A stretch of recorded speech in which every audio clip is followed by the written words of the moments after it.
Porkins Policy Radio, offering a unique perspective on everything: geopolitics, culture creation, the reality of the world we live in.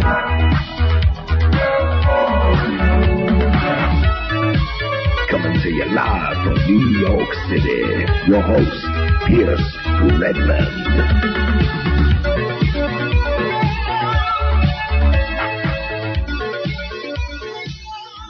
Okay, everybody, welcome back to another episode of Porkins Policy Radio. As always, I'm your host, Pierce Redmond, and you can find the show here at American Freedom Radio, AmericanFreedomRadio.com, as well as on my website, which is PorkinsPolicyReview.com. If you are new to the show, there are lots of ways to listen. You can, of course, find everything archived here at AFR and also on my site. I'm on iTunes, TuneIn, Stitcher, Google Play, Player FM, Podbean. Of course, I'm also on YouTube. So there are lots of ways to listen. If you want to support my work, you can always go to patreon.com/Pierce Redmond, and you can become a subscriber of mine for as little as $1 a month, which gives you access to the exclusive bonus podcast. Well, I just want to, before we get into today's show, I just wanted to welcome back everybody, and I'm glad to be back. I was on something of a long hiatus between the holidays and then coming back and then work, and I haven't been on the show in several weeks now. So and I know that listeners were tweeting and sending me emails asking if I was okay. Everything, of course, is fine. I was just taking a little bit of a break between the holidays and coming back to work. But I will be uploading some stuff that was recorded just before I went, or just before Christmas. I will finally post the preview clip of the latest bonus podcast, it was actually for December's bonus podcast, but I will, post the clip. I'll also post, Aaron and his uncle's New Year's revolution. They did like a 4-hour broadcast on live on New Year's Eve, and I did join them for the very last half hour. So I'll also finally post that. Although, I don't expect anything too serious for me on that. It was about 3 a.m. when I called in. And I had been celebrating, but it was me on the line, as well as Chuck, Spike, Aaron, his uncle, and someone else as well. So that's a fun episode. So I will be posting those. And very quickly, I just wanted to thank both Daniel and Curtis for their very generous donations on PayPal. Thank you so much from both of you. Of course, you can also send me a donation on PayPal. You can become a returning, continuing donation on PayPal. So thank you for that. And I also wanted to thank good friend Dark Alliance for sending me a very wonderful Christmas present, which was a DVD copy of Hidden Agenda, which is a Ken Loach film, one that I have heard about, but I've never actually seen it, dealing with a lot of topics that we cover here on the show. So I'm definitely going to be doing an episode at some point on Hidden Agenda, so look out for that. But I think that is enough for introductions and catching up. And I do want to get into today's show. I've got two very interesting guests. Joining me this week is a good friend of the show, Joseph Flatley, who I hope all the listeners are familiar with Joseph and his work. He is the author behind Sirhan, or the Hallucinatory Vanguard, which we've discussed here on the show, and also his brand new book, which we've discussed previously, Satan Goes to the Mind Control Convention, Manchurian Candidates, Recovered Memories, and the Dark Side of Conspiracy Culture. So we've got Joseph joining us, and also a person who features in Satan Goes to the Mind Control Convention, Lucien Greaves, who is the co-founder of the Satanic Temple. So lots that we're going to get into today. But Joseph and Lucien, how are you? It's good to have you on the show. Oh, it's great to be here. Thanks.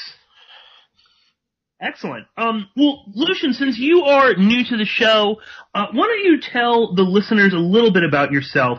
Who is Lucien Greaves, and tell us what is the Satanic Temple? Yeah, I guess that's a good start. I'm Lucien Greaves, the co-founder of and spokesperson for the Satanic Temple. The Satanic Temple is the primary religious satanic organization in the world today.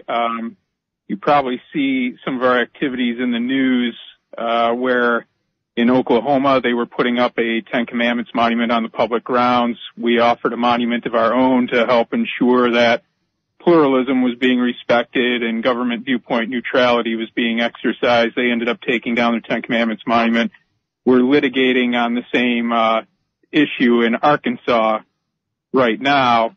We have after-school clubs that are set up to contrast evangelical encroachments in the public schools, that set up a kind of science-based critical thinking after-school club, because something to be aware of with the Satanic Temple is that we're non-theistic. We don't have supernatural beliefs attached to our religion, and we don't think one needs supernaturalism to enjoy the benefits of religion. To us, Satan is a metaphorical literary construct, iconic of the ultimate rebel against tyranny.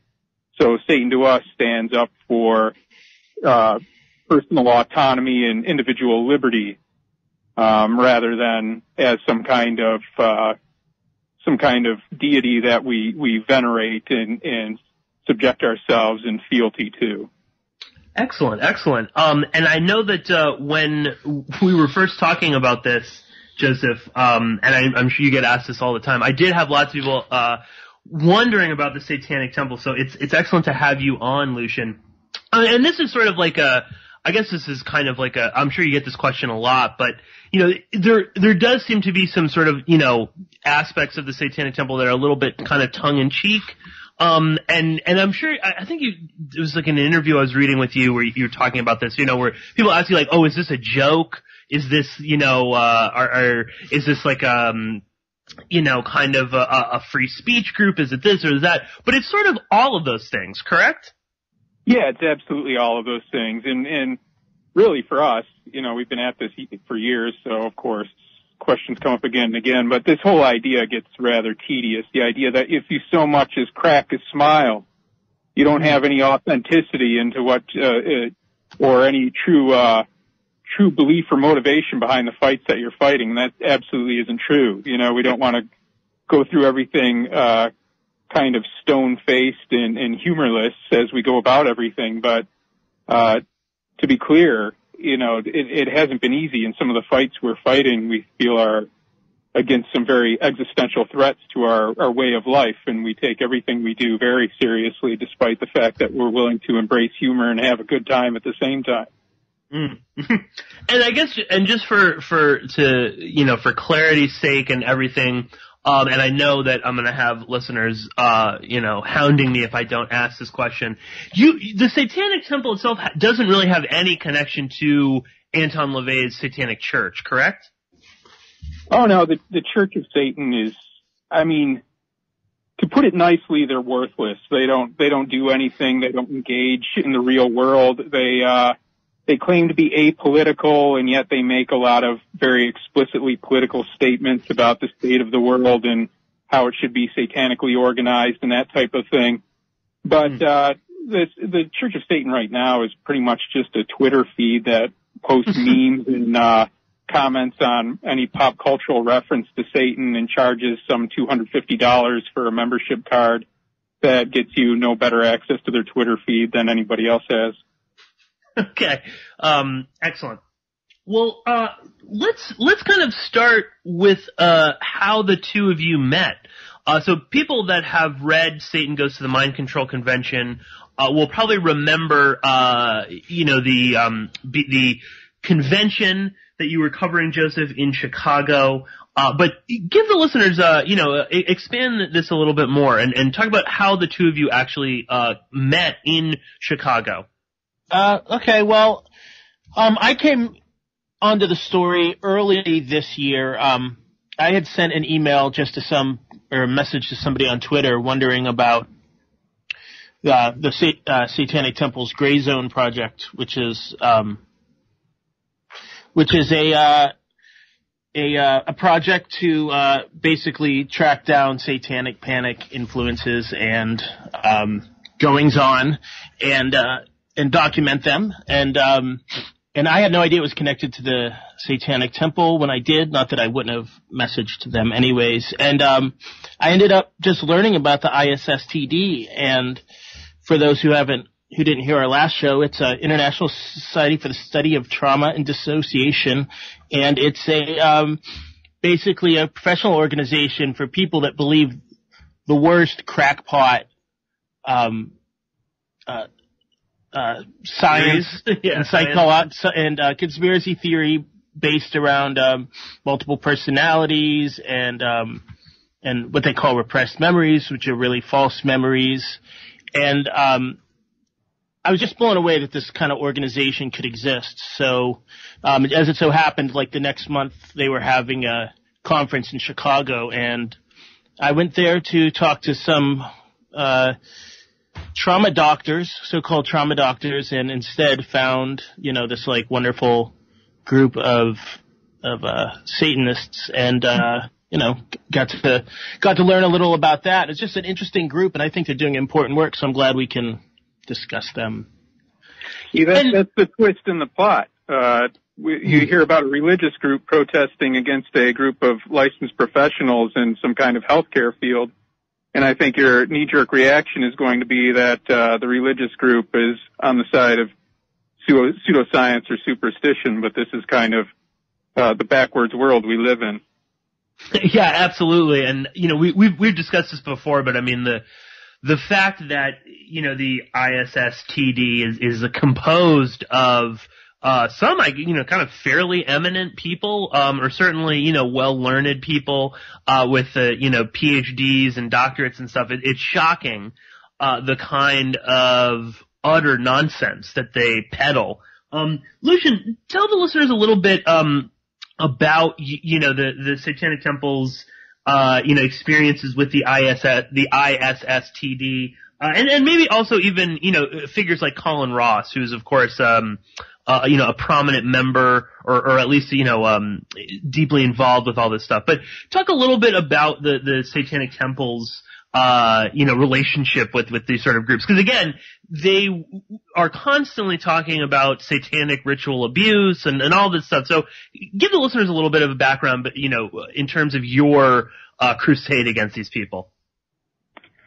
Well, my connection to this topic predates the founding of the Satanic Temple, which happened in about 2013. But this kind of research kind of helped inform some of the goals of the Satanic Temple and kind of clarified for us the importance of people being able to see past their assumptions of what Satanism is. To a lot of people, that would seem to be a minor issue. People don't have to identify as Satanist in most people's minds. It's not a real topic that we have a minority group of people who self-identify as Satanists being accused of horrific crimes and that type of thing, because people just don't take that kind of self-identification seriously. And, that's kind of a whole other topic, but I became really interested in the tales that were attached to the Satanic Panic during the 80s and 90s when I was a kid, because I would hear these things on the daytime talk shows that there were satanic cults all throughout the United States and around the world, hidden in the background of society, and secretive organizations that would get together, sacrifice babies. You'd never find evidence of this because they were so efficient. They had mobile crematoriums. They had their people in the justice system, judges, police officers, whatever else, and they were very effective at covering everything up. They would use ritual abuse mind control tactics, which is to say that they would abuse people so horrifically that their minds could not comprehend what they had endured.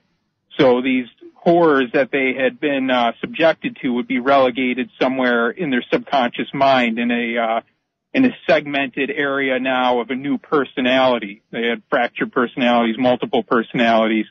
And in order to kind of bring these memories forward into somebody's conscious mind or their core personality, the therapist who's aware of this type of systematic abuse would have to explore these different personalities, search the memories in each one of them, bring them to the surface, and have the person cope with them all at once and kind of reintegrate into one personality. And so that was kind of the big question to me, is why you had these people claiming and seeming that they believed their claims about Satanists abusing them when they're making very absurd claims. You know, some of them in the realm of supernaturalism, claiming that supernatural things had happened to them while they were being abused by these Satanists, or saying that they were, you know, flown to various locations where high-level politicians, there's this woman, Bryce Taylor, who told this whole story about how she was abused as a sex slave as a child, and she was apparently abused in her mind by Henry Kissinger, Ronald Reagan, Elvis Presley, and she goes through the whole list of celebrities she's fixated with. But there's a whole congregation of people who believe this as well, and some of these people are licensed mental health professionals and think that Bryce Taylor's story can help inform them as to how this abuse takes place, how prevalent it is, and how we can draw forth these memories from people who have undergone this kind of treatment. So the more I started investigating claims of satanic ritual abuse and trying to find out the true story behind this satanic threat that was supposedly worldwide during the 80s and 90s, I was seeing more and more that the evidentiary basis of this was recovered memories. A hypnotherapist, in the ideal case, would regress somebody back in time, and then they would come up with these narratives about how they remember under hypnosis how they were abused, and they hadn't remembered it previously. Well, a lot of research has been done now to show how people kind of confabulate these false memories under the persuasion of their therapist during this kind of therapeutic technique. And it's very well known that this happens, and it was well known even when MK Ultra was doing their kind of hypnotic experiments and trying to draw forth the truth from agents they would capture or whatever else. They found that these kinds of false memories could be fabricated. And people can end up really believing these narratives that they come up with. And in fact, researchers have found in cases of people who claim to have recovered memories of alien abduction that their traumatic memories that they've cultivated can act like very real traumatic memories insofar as their psychological reaction, their physiological reaction is concerned. The measurements show that these people really deal with them in the same way they would in actual trauma. So if you're going to develop a false memory, there's a real danger in that. You know, if a false traumatic memory can really kind of cripple your mental well-being. I didn't really get into this kind of activism on the topic until, I think it was 2009, I went to a conference in Connecticut run by a licensed mental health professional from Massachusetts named Neil Brick. And Neil Brick claims to have been an Illuminati super soldier under mind control and to have recovered these memories later on in life. And now he helps treat people who have dissociative identity disorder, which he believes is caused by this kind of Freemason, satanic CIA conspiracy.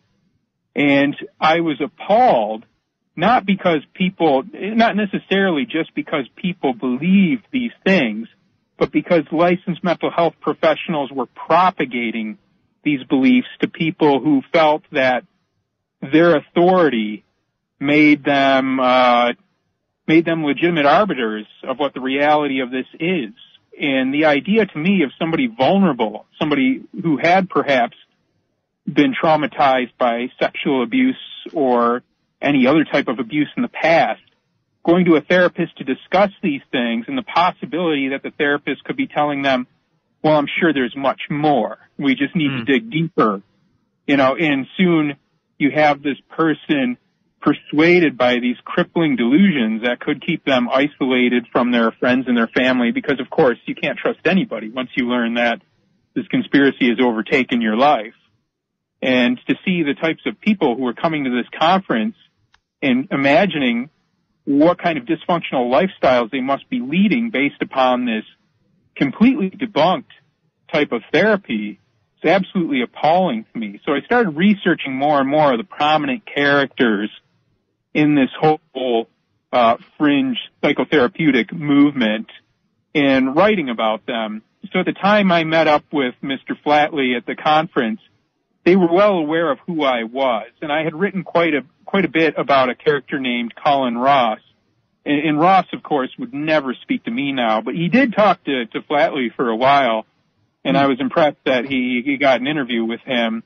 But that was really my place in this running up to the conference that was written about in Joseph's book.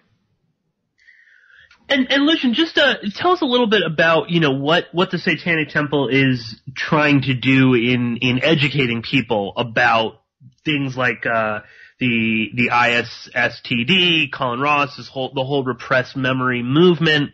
And also I assume, in terms of like what, because it's like you think, oh, Satanic Temple, they must be, how could they be good, again, or they, or the whole Satanic Ritual Abuse has become so kind of, I hate to even say established, but in certain, sections of the internet and indeed mental health, it is kind of established that this thing is happening. So just tell the listeners a little bit about, what the Satanic Temple is doing specifically, in terms of this to combat it.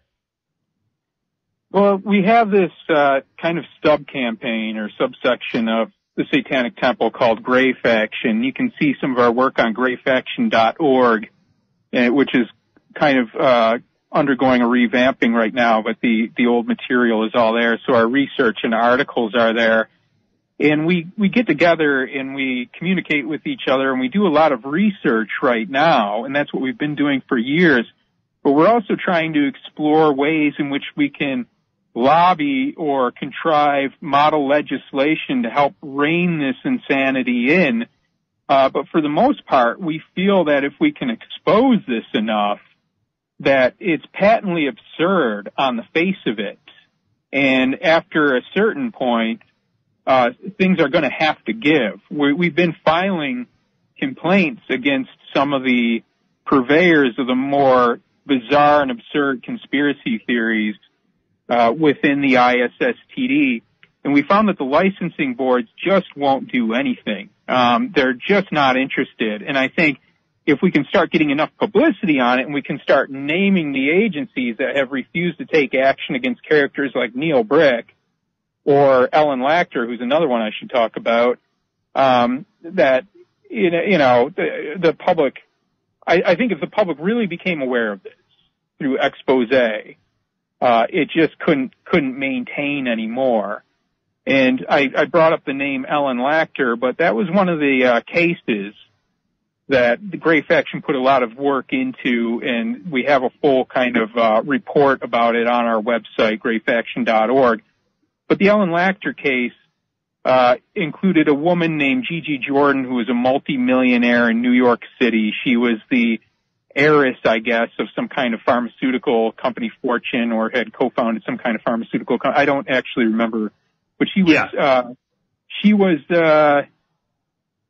convicted in 2015 of murdering her 8-year-old autistic child, Jude Mirra.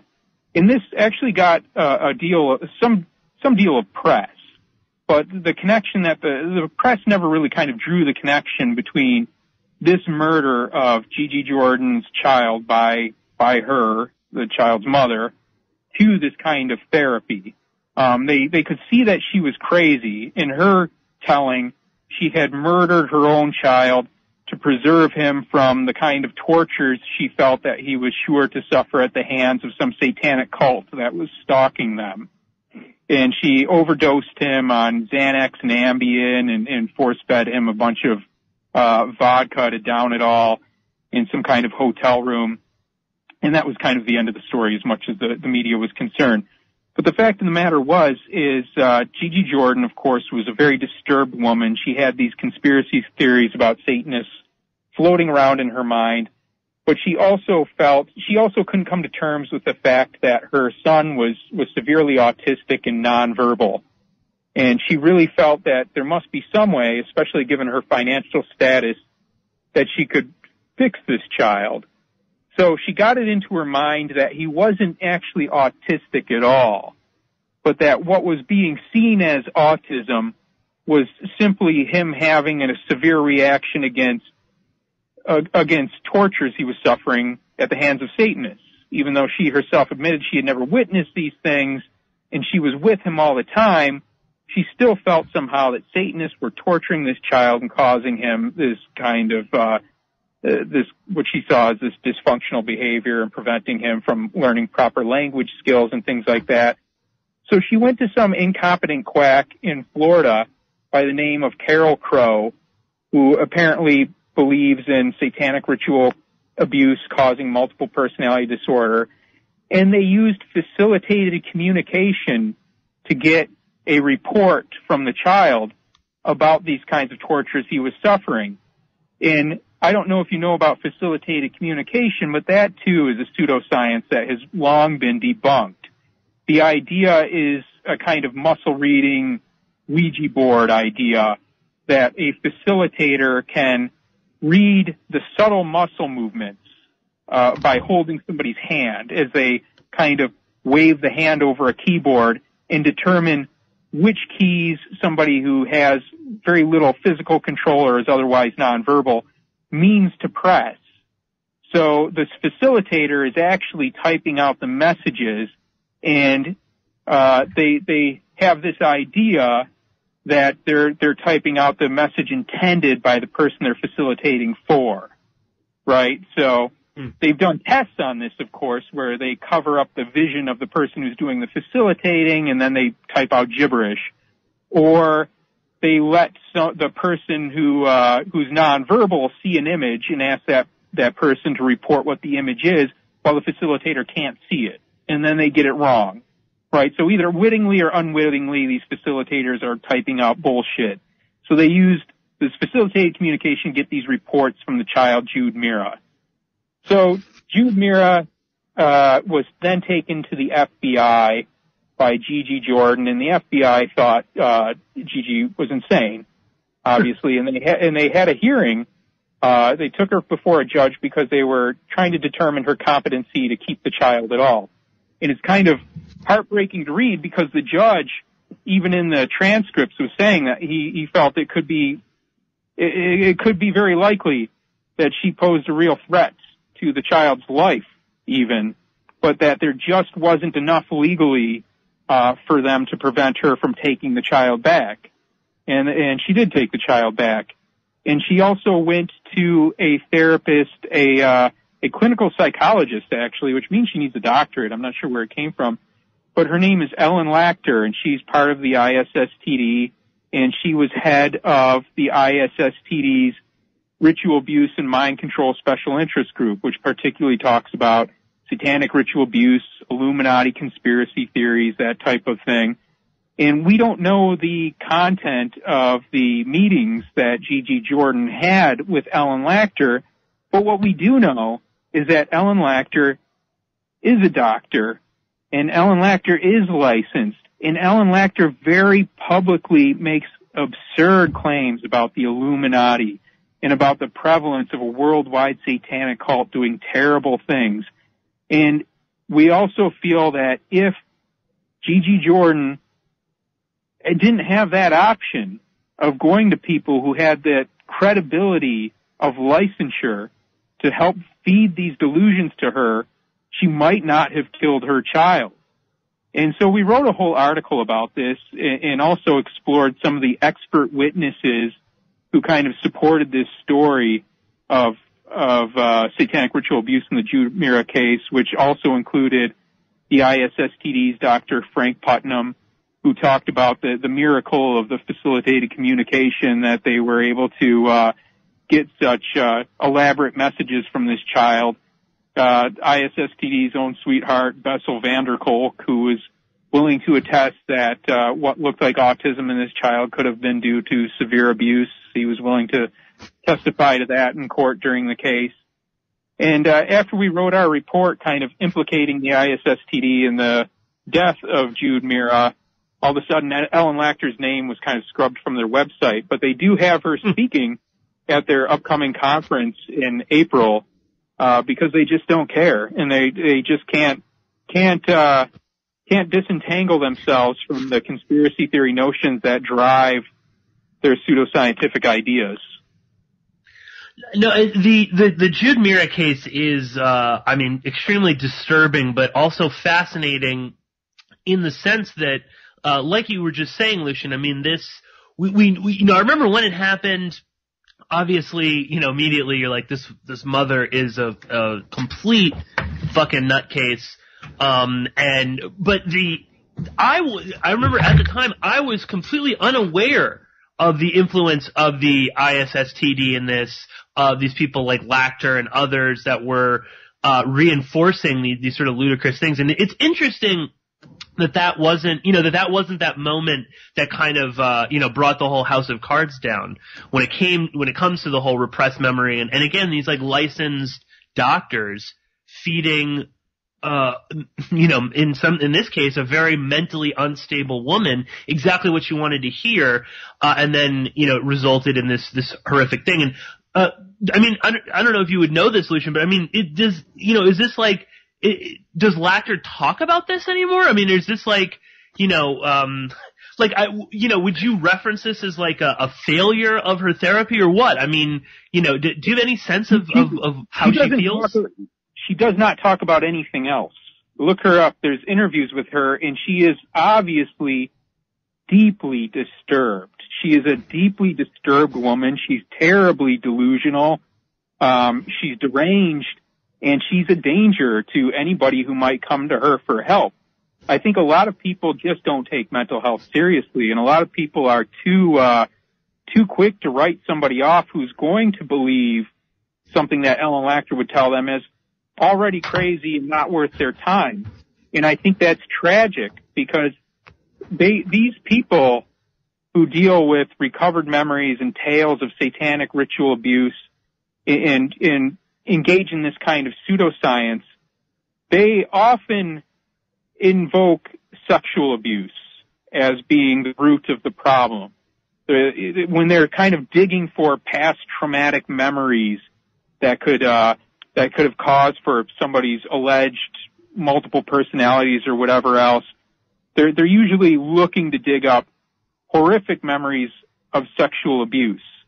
And you can come up with false memories of sexual abuse, of course, and that becomes very controversial because there's also a whole movement of people who believe that any claim of sexual abuse must be believed on the face of it.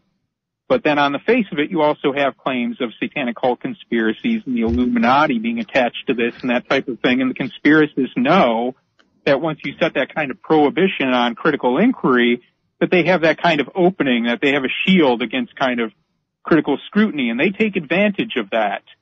But you also have the potential for therapists like Ellen Lacter to be the first person that somebody who's been sexually abused will go to, because ostensibly she works with that kind of therapy. So imagine somebody, 18 years of age, willing to or able to kind of sign up for their own treatment as they see fit, undergoing a severe sexual trauma, being deeply disturbed by that, and therefore, not due to any unintelligence of theirs, but just kind of a general confusion in their mind, being susceptible to believing something an expert like Ellen Lacter might tell them, beginning to contextualize the world as this kind of horrific place where there's these secret societies running about in the background, beginning to look at the evidence, in that kind of backwards way that conspiracists do, where you have your conclusion first and then look for anything that can match to kind of support the evidence for it. And in that way, you can have this type of therapy really ruining the lives of people who otherwise may not have gone insane. And this is what I find so disturbing about this whole thing, is that these people are still out there. This is the reason that we're continuing to have this conversation, is that I think it's very easy to sort of dismiss it as like, oh, well, that's just, they're just kind of crazy conspiracy theorists, and they go on weird, podcasts, and they babble for, 2+ hours about all these things, but they're harmless. I think they're still kind of seen as that. And I find that even, as a card-carrying member of the, conspiracy culture, the people that have obviously, graduated to more sophisticated thinking and maybe don't see conspiracy everywhere, that, we don't call out these people like Colin, even when we know that they're, Lacter or others are kind of full of it. We're not, actively, really, actively going after them, actively trying to stop them from spreading this sort of information. Because, I think that the Jude Mirra thing is like the ultimate terrifying conclusion of what this kind of quote unquote therapy can have. So I mean, Joseph, you want to jump in anything on the Jude Mirra stuff? I would definitely love to hear from you. I really think that the case of Jude Mirra, and I'd be interested to hear what Lucien has to say about this, really just shows how kind of marginalized these trauma doctors are, like these ISSTD doctors, because they're on their own planet.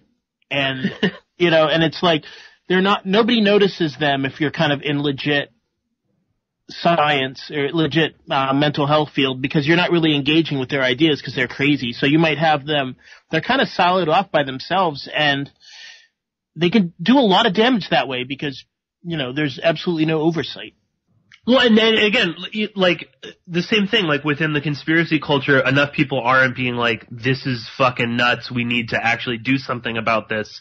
Oh sure, we might believe in some kind of crazy stuff, but that is like a bridge too far. And the same is true. Even within the ISSTD, they'll ignore the crazy at their own convenience, which is bizarre. Right. I mean, we were at this last conference of theirs, and I had some camera crews with me. We were documenting this event for documentary purposes, of course. And I was going up and kind of questioning people who were participants in the conference and asking them about these beliefs that were being purveyed at the conference. Nobody would own up to it. As soon as I started asking about satanic ritual abuse, mind control, they would say they knew nothing about it, and they would walk away. And they'd walk away pissed off that I had even brought it up. They were obviously disturbed that I was talking about these things. And yet these things were right there on the agenda to be spoken about in their program at the conference. In advance, we had emailed some of the people who were speaking at the conference who seemed like they might have no attachment to these bizarre conspiracy theories and that they might be persuaded to think twice about speaking at the conference. Or because maybe they didn't know. And we didn't get a reply from them either. So there's kind of a willingness to turn away and ignore this segment of the dissociation field. And I'm really not sure what to make of that. I don't think there's any excuse for it. There's no justification for it. It's spineless and it's disgraceful. But that's really the way it is right now. You have a bunch of people who kind of pretend that the conspiracist culture isn't there within the ISSTD, and then you have this really kind of prevalent conspiracist culture that makes these really, really bizarre claims. I guess I think that the reason it is because once the mainstream starts questioning recovered memories of satanic ritual abuse and those kinds of things, then it really illustrates that they need to delineate how they can rely upon memories they've claimed to have drawn forth and whether or not somebody's just confabulated something. That's not something they can do, and it's not something they're prepared to do. Well, it's I guess sort of, if you start digging into that, is the entire kind of field going to collapse around you? Suddenly it puts into question, your whole practice or whatever. I know it's insane to me that this is the case. That even people within their own organization aren't kind of pointing this out when, as you say, it's right there, full on display. And I do wonder, as well, like with Lacter and, some of these other people, I mean, do they truly believe this? Or is this just how they make money. I mean, Joseph, you and I have talked about this before. I mean, I think with Colin Ross, he kind of knows that, he's full of shit. And he's, even kind of like, a certain, former patients of his have, basically alluded to that he, admitted that this was all kind of, a hoax, or, that he didn't really buy into this. But, then it's even stranger, because it's like, why are you even doing this at that point? Unless, for no other reason than to control mostly young women, like with the case of, Colin Ross. I mean, anything on that, Joseph? I mean, again, and also with like these characters like Ellen Lacter. I mean, and Lucien, you might have a better perspective on that. But I mean, do you think they really believe this? Or is this just they've wrapped themselves in this myth for, that they've deluded themselves to believe in it? I mean, I obviously can't read minds. Ellen Lacter seems to be genuinely disturbed and believing of this stuff, and Colin Ross seems a little more like slick and maybe cynical, and maybe, but you have this, it gets wrapped up in, this is much more than just like somebody's private beliefs. This is their career. This is their status in society. So I have to imagine there's like a whole number of, motivations of why somebody would believe or promote this stuff. And there would have to be some really strong motivations in order to promote something that's so just batshit crazy on the surface. I think it'd be interesting, and I'm just sort of looking into this right now, of saying, asking the question, where is recovered memory therapy happening now? There's been kind of a, since the 90s, it's withdrawn quite a bit. I think that when mainstream mental health professionals reckon with this stuff at all, they kind of, it's definitely not in the courts and in the mainstream the way it used to be. But places like Christian therapists, like the Pray the Gay Away type people and stuff, they seem to promote this stuff as part of their agenda. And I'm just, so I think the question is, it's really, I think it's important to know, it's really hard for us to know. And that's because of, patient-client privilege. We're just not privy to what's going on behind the closed doors of the offices. And another kind of terrible, horrific part about this is,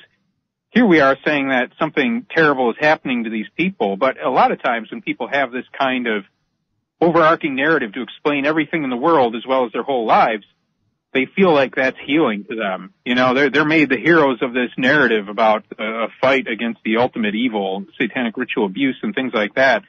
And they don't realize that they subjected themselves to,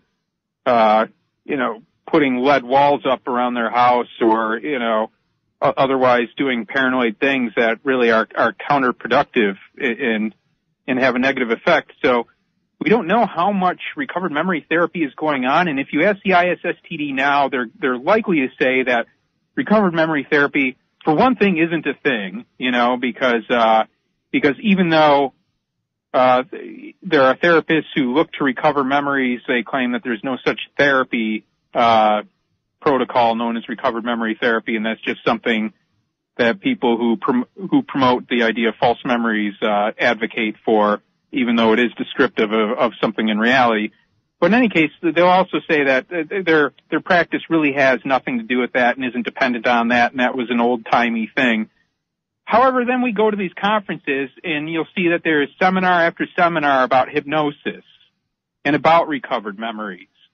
So they've gotten very aware of the fact that they need to hide a lot of what they do, and that they need to relabel their diagnostics at regular intervals, and even their therapeutic tactics. So now you have parts therapy, where they talk to different parts of people, which is just another terminology for talking to different personalities. They don't use multiple personality disorder anymore. They use dissociative identity disorder. And now more and more they talk about complex trauma. And they're also trying to assimilate their pseudoscience into things that are more generally accepted. Like they say that dissociative identity disorder is just but on a spectrum with PTSD, which is absurd because these are mutually exclusive, diametrically opposed claims. The hallmark of PTSD is that you have difficulty forgetting a trauma, and the memory of it encroaches at inappropriate times. The DID theory is that it's almost impossible without therapy to remember the traumatic events because they're just that traumatic. And if you do remember them, I guess they just weren't traumatic enough, kind of thing.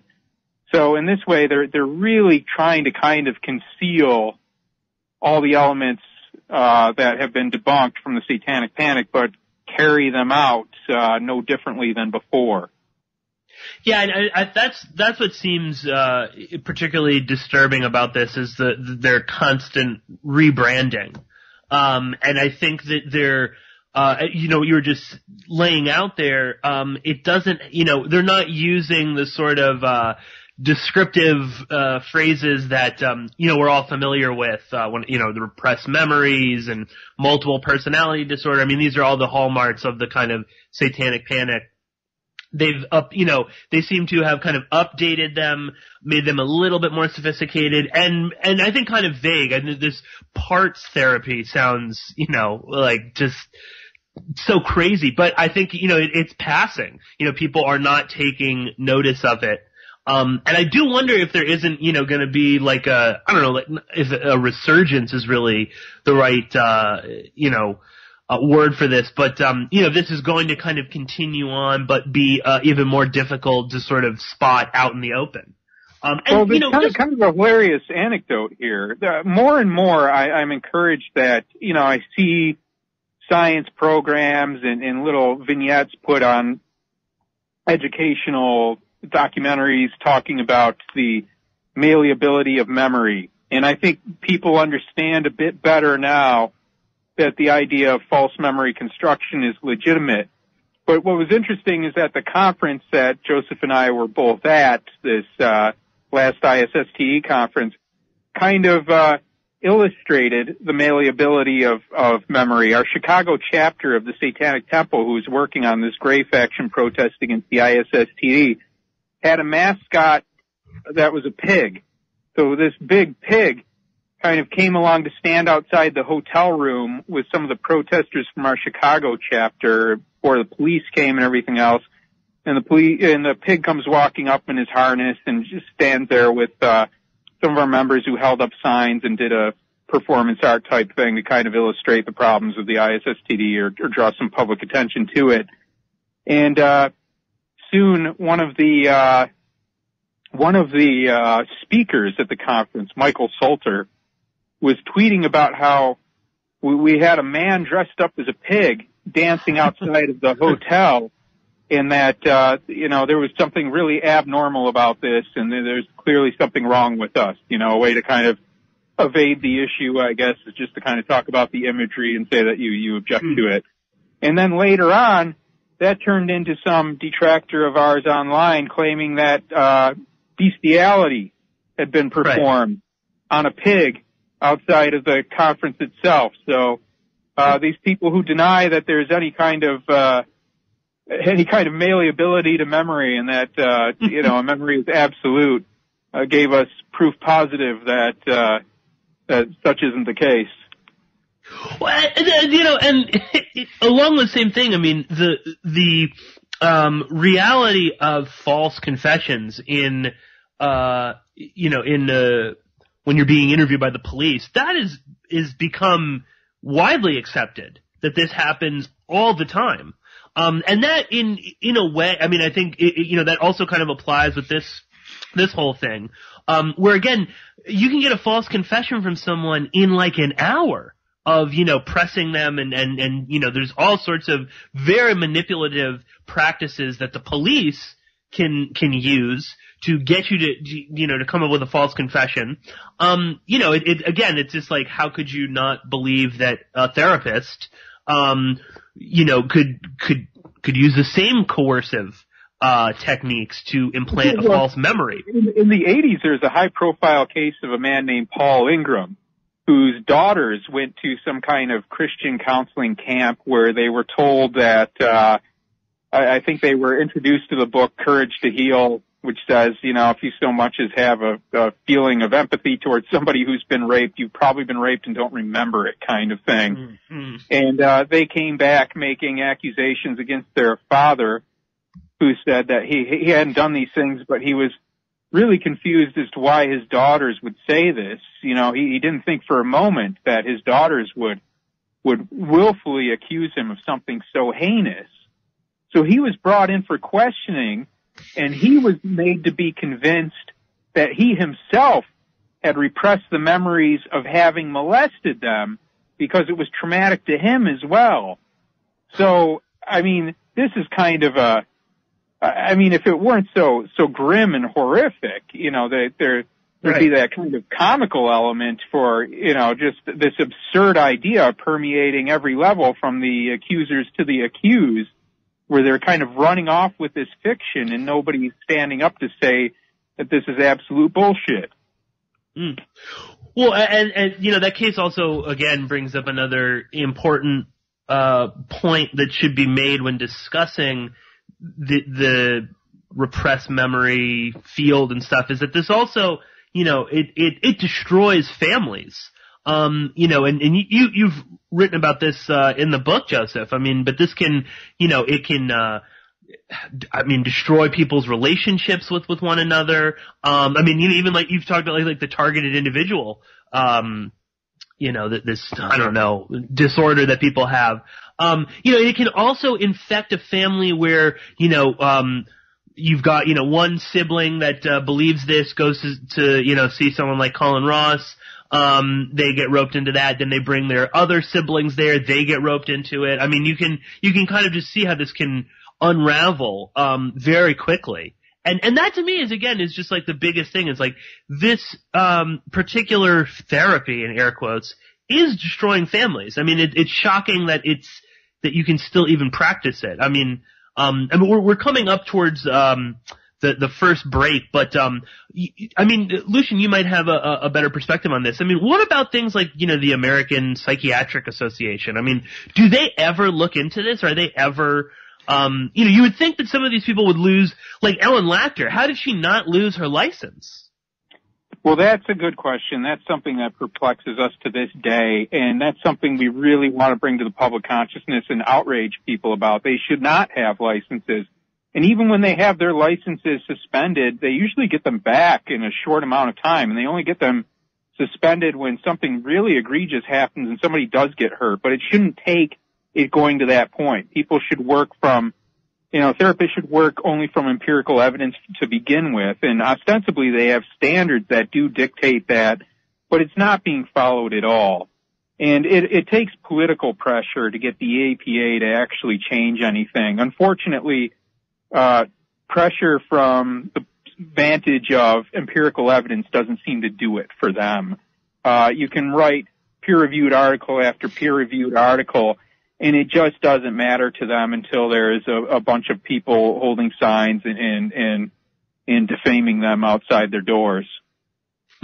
Yeah, or it's like, this is a sick idea, but it's like how many people have to die before this brand of therapy, becomes, banned or outlawed. Or, I don't know if we need a law necessarily, but, the veil needs to be lifted on the fact that these are, sometimes disturbed people who are, destroying other people's lives. But I am going to continue this conversation with Joseph Flatley and Lucien Greaves in the second hour and expand it, so please stay tuned.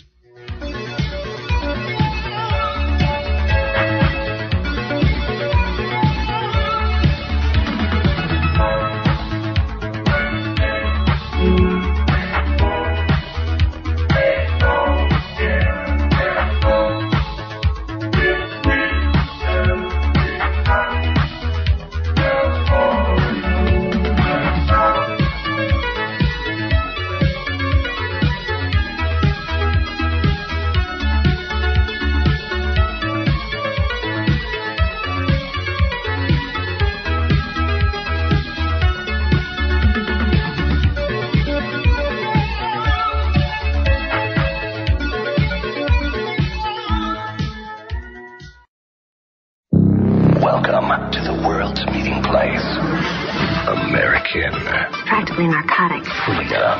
Oh, yes, I like very much. Radio. You're an American institution. American Freedom Radio.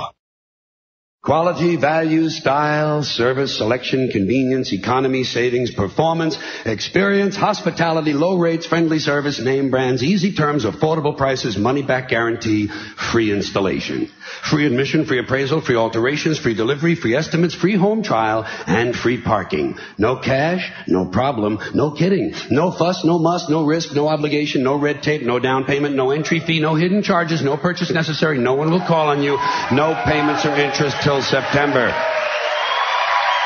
But limited time only, though, so act now, order today, send no money, offer good while supplies last, 2 to a customer, each item sold separately, batteries not included, mileage may vary, all sales are final, allow 6 weeks for delivery, some items not available, some assembly required, some restrictions may apply.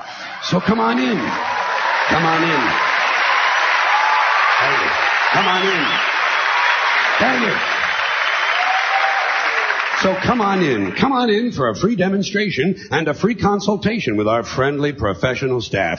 Our experienced and knowledgeable sales representatives will help you make a selection that's just right for you and just right for your budget. And say, don't forget to pick up your free gift, a classic, deluxe, custom, designer, luxury, prestige, high quality, premium, select, gourmet pocket pencil sharpener. Yours for the asking, no purchase necessary. It's our way of saying thank you. And if you act now, we'll include an extra added free complimentary bonus gift, a classic, deluxe, custom, designer, luxury, prestige, high quality, premium, select, gourmet, combination key ring, magnifying glass, and garden hose in a genuine imitation leather style carrying case with authentic vinyl trim. Yours for the asking, no purchase necessary. It's our way of saying thank you. Actually, it's our way of saying bend over just a little bit farther. We all know that they're not telling us the truth. So stand up for your rights, demand the real medicine, and your right to use it and grow it. This is Rick Sensen, and you're listening to American Freedom Radio. When the weapons of mass destruction turned out not to be true, I expected the American people to rise up. They didn't. Then, when the Abu Ghraib torture thing surfaced, and it was revealed that our government participated in rendition, a practice where we kidnap people and turn them over to regimes who specialize in torture, I was sure then the American people would be heard from. We stood mute. Then came the news that we jailed thousands of so-called terrorist suspects, locked them up without the right to a trial or even the right to confront their accusers. Certainly, we would never stand for that. We did. And now it's been discovered the executive branch has been conducting massive illegal domestic surveillance on its own citizens, you and me. And I at least consoled myself that finally, the American people will have had enough. Evidently, we haven't. In fact, if the people of this country have spoken the messages, we're okay with it all. You're listening to AmericanFreedomRadio.com, the network who perseveres in delivering intelligent debate, constructive dialogue with true independence. The freedom to broadcast the truth is not free at all. So what is American Freedom Radio worth to you? The empowering information with fun, honest and pure integrity behind it provides an example to follow. Friendships to flourish with the moral altruism that pulls no punches. The hosts sacrifice and show remarkable discipline in their duty to deliver quality radio in service to the community with strength, wisdom and loyalty. The founders of AFR wish to thank you personally for sharing your views and insights to make the best radio and alternative media. Now it's time for you to give something back and play a vital role in the future of America. Be as generous with us as we've been with you. Click on the donate banner at AmericanFreedomRadio.com or volunteer by emailing AmericanFreedomRadio@ymail.com. Vaccine, psychotropic drugs and artillery batteries not included. Launch sequence initiated. We're now in the approach phase. Everything looking good. Control out. Control is good. 5. Roger, copy. 3. 2. 1. Engage.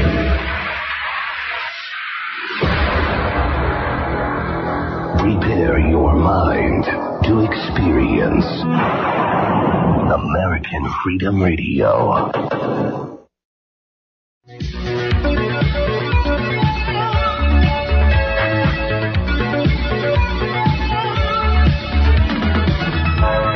Porkins Policy Radio, offering a unique perspective on everything: geopolitics, culture creation, the reality of the world we live in.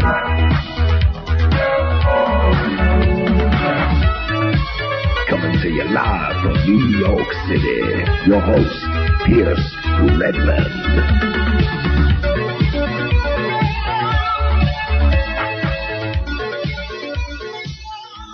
Okay, everybody, welcome back to Porkins Policy Radio. I am your host, Pierce Redmond. If you are joining us here in the second hour, we are speaking with good friend of the show, Joseph Flatley, the author of Satan Goes to the Mind Control Convention, and also joining us on the line is Lucien Greaves, who is the co-founder of the Satanic Temple. And we have been discussing, the problems with the ISSTD and repressed memories and the mental health community that still promotes all this stuff. And I wanted to kind of flesh this out, because I think, aside from the mental health community not doing enough, as I alluded to in the first hour, I mean, you also have the conspiracy culture at large, who, again, for the most part, kind of totally buys into this, and promotes it. And I see very little people within that movement, who are openly critical of this, or who at least, want a second opinion when it comes to some of the stuff that these people say. And I think there's a variety of reasons for that. I think, first and foremost is for a lot of people, and I'm guilty of this as well, and I'm sure Joseph and Lucien, you're guilty of this to some degree as well. But when you see someone and there's a doctor before their name, we tend to kind of if they're a doctor, if they're a PhD, then they must kind of be true, or what they're saying must have some kind of validity. And I think we've allowed ourselves to get so carried away with that. And you see that these people like Colin Ross make the most outlandish claims, and people say, well, the University of Canada Press or whatever published his first book, so he can't be that insane. And I was talking about this we were off air just a moment ago with Joseph, and I'd love for you to jump in with this as well, Lucien. But for me, I don't get many angry comments or hate-filled emails anymore. The only time in recent memory that I've had people kind of attack me is when Joseph and I were discussing this very issue. People on Twitter, tweeting at us, and, there was some woman, I forget who it was, Joseph, you might remember, who had written some crazy book, and she was, hounding the both of us. And it's funny to me, that's that this group is so, again, they're well organized enough that they feel compelled to, go after us, when we're talking about this. But, and Lucien, I'll throw this to you. I mean, I think it's useful when, whenever I kind of want to combat that or want to have a retort, is just sort of looking at the reality of it, the logic of it. Let's say, that there is a widespread, satanic ritual abuse, pedophile network, that the CIA is running. It's just sort of what's the point? What's the end game to that? And they never really seem to kind of have something. And furthermore, and I'll open up to both of you if you want to comment on this. It's if this is true, where are all the Sirhans? Where's the next Mark David Chapman? If all these people are being mind controlled and whatnot, it's where are the, secret Manchurian candidates? Why isn't, cause if you listen to some of these people, I mean, they're talking about, it's these statistics, 1 in 10 people has been, ritually abused by Satanists. It's so far-fetched, and I don't know if what this means in the broader picture, but it's so bizarre to me that they throw out these crazy things, but then they don't really, it's again, what is the end game? Why is the CIA doing this? Very bizarre. It's like the second coming, it's always imminent, but it's never it never quite arrives. It's always just a step away, right? So, yes, where all the Manchurian candidates are, the answer is they're everywhere. You know, the people at that conference they have the impression that they were just the ones who realized it. You know, they're the whistleblowers. They saw what was going on. But in reality, there's masses and armies of people living in suburban America who have been mind controlled. They don't realize it, but they have various personalities that are programmed to do certain things at certain times with the right cues.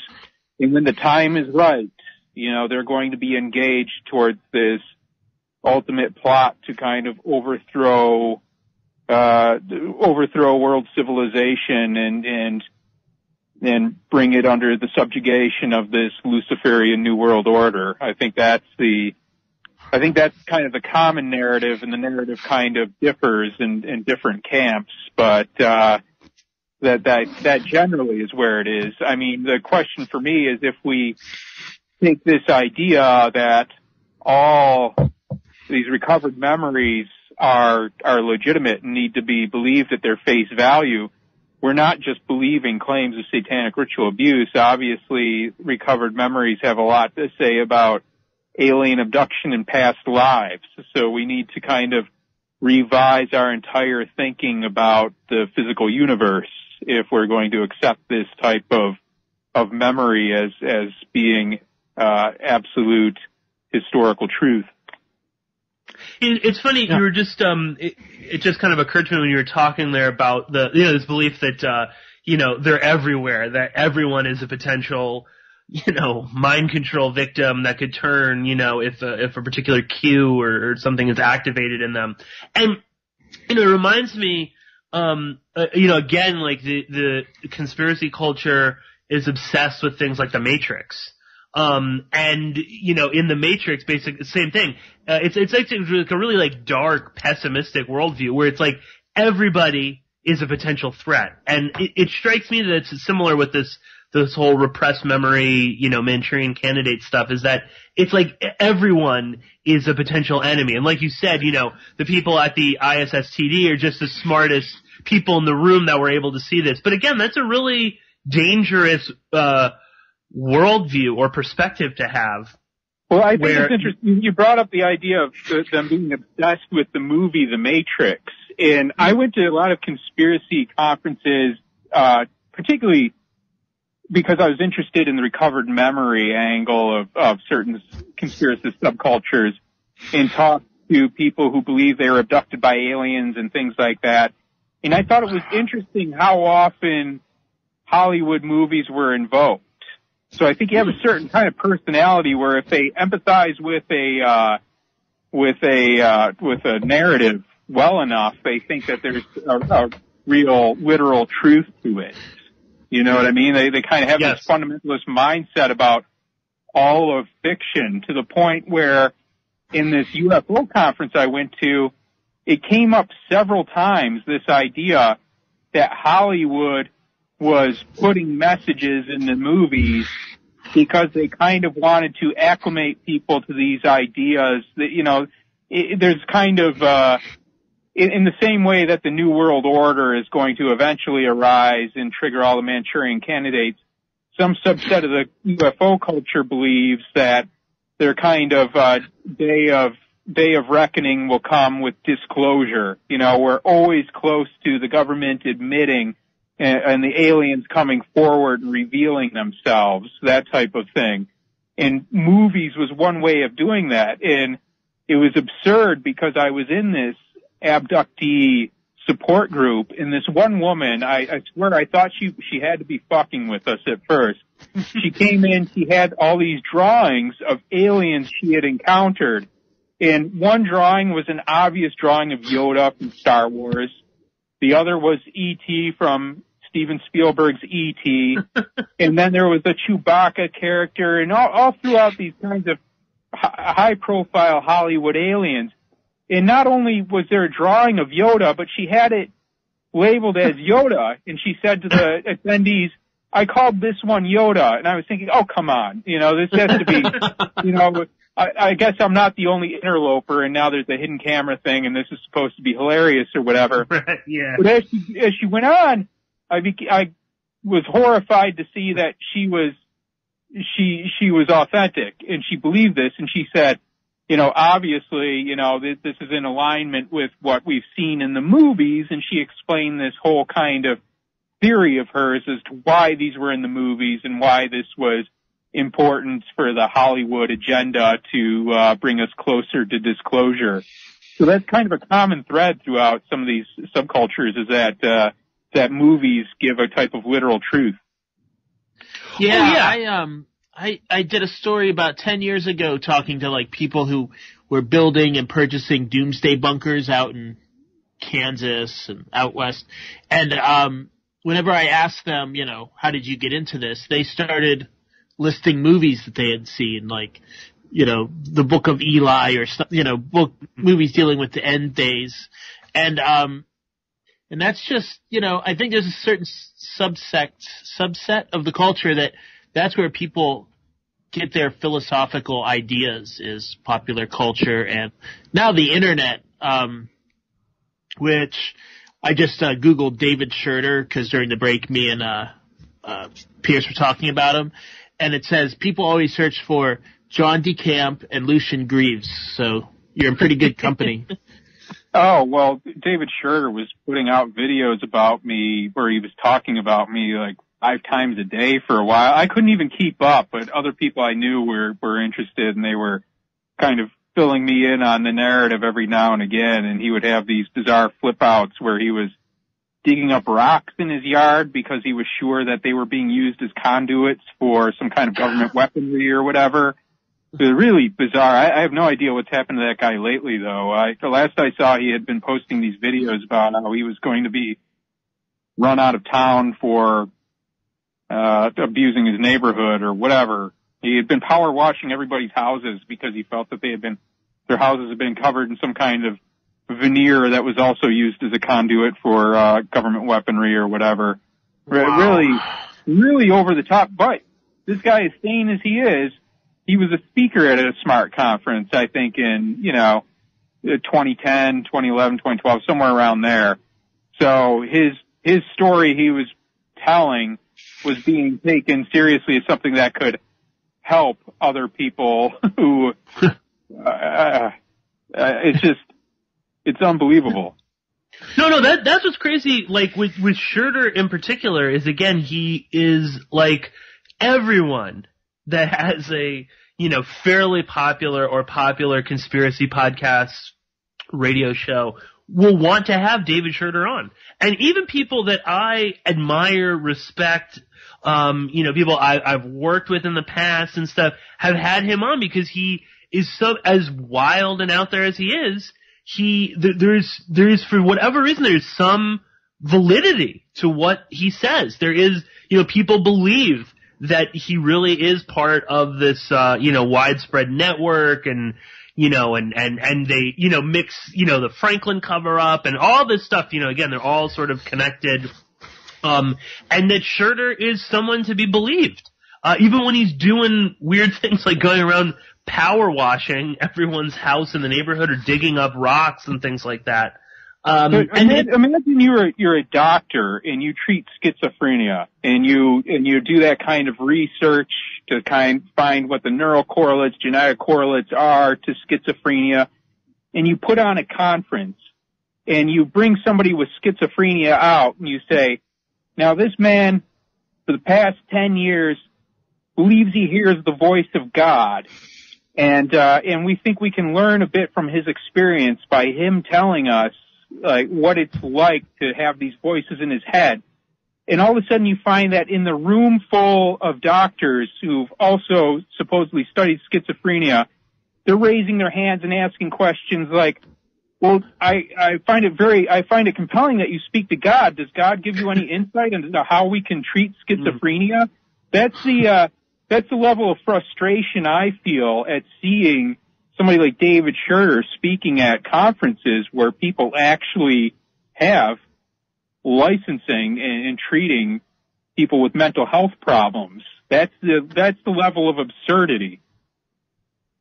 No, absolutely. And like I said, I mean, you know, because the other thing too is, and this is something, I wish I had the quote up in front of me, Joseph, but you wrote in the book, you know, something to the effect that, like, you know, the conspiracy culture is kind of like the canary in the coal mine for, society, you know, and that it is this very, you know, it's a sensitive group of people. And, you know, again, I freely admit that, you know, we can be overly sensitive and things like that. But, you know, when you take that, let's accept that, you know, these people are fairly fragile, and then you know, and maybe they attend a conference searching for something, you know, they want the answers, and you get David Shurter spouting the most insane theories about the world, and you know that you begin to believe that, and you kind of fall into that whole world. I mean, it's very difficult to kind of get out of that.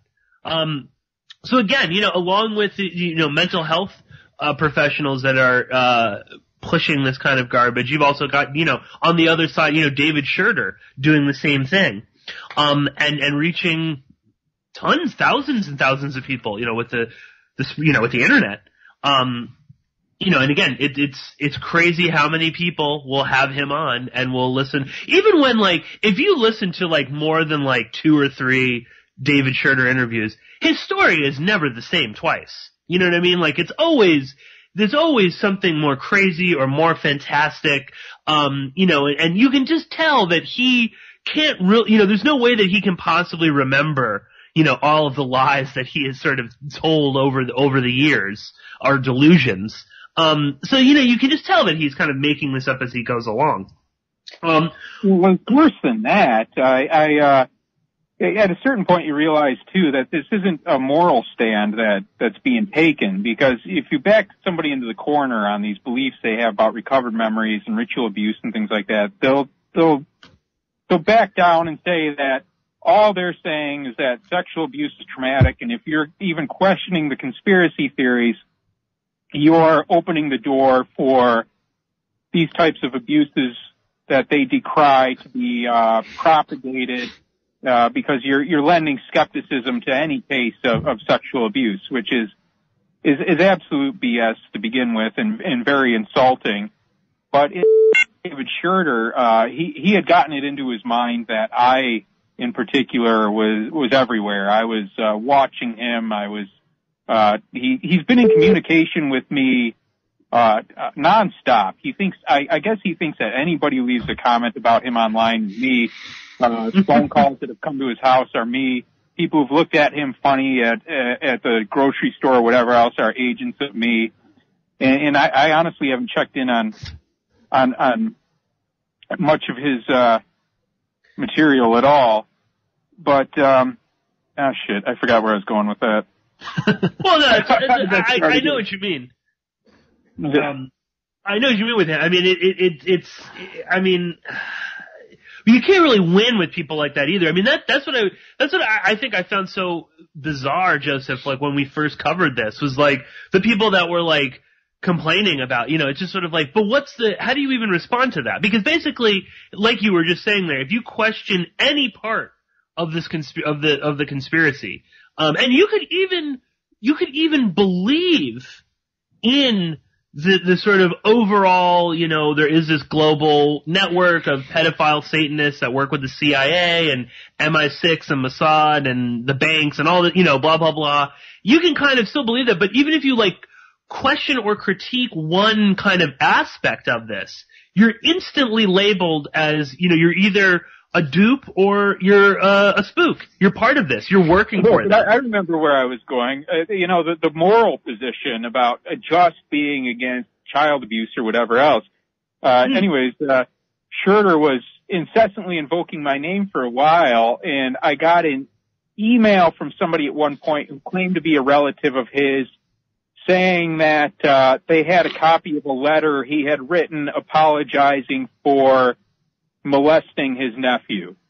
And I thought, well, that's interesting. I mean, here's this guy claiming all he's really doing at the end of the day is decrying child abuse, which, you know, it always seemed like the child in question was always him, you know, where he's trying to get recognition for himself on the claims that he was abused by Satanists as a child or whatever else. And I don't think I've seen that he's done anything for abused victims otherwise, other than trying to promote his narrative. But I asked the person who emailed me for some kind of evidence. I was like, can I see this letter or whatever else? And I never got it.